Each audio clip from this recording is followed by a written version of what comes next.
So a question that's often asked is it important to visualize the work and understand the flow of value? And the answer is pretty obvious. It's kind of a duh, right? If we think about work in general, what we can't see is liable to hurt us. It's not in a state that we understand, we can't measure, we can't assess.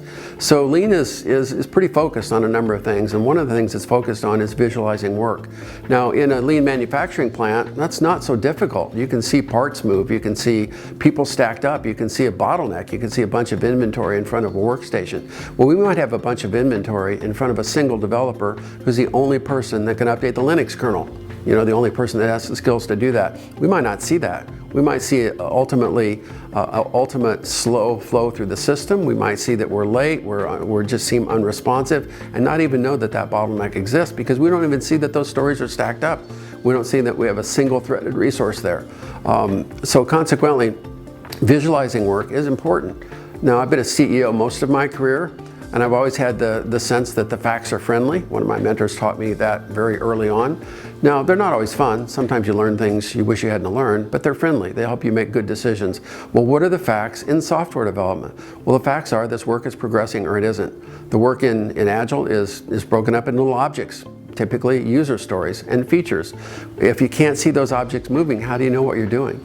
So I think Deming noted that if you can't describe what you're doing as a process, you don't know what you're doing. And I think we spent the last 20 or 30 years, at least early parts of my career, not really knowing where we were in a program.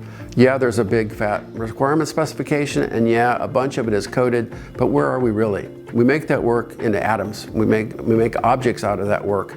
We finish a piece of work, we deliver the piece of work to the baseline, and all of a sudden we have an entirely different way to understand the flow of work. So if you're a fan of Lean, you're probably a fan of Kanban, and you're gonna see a Kanban board that shows work.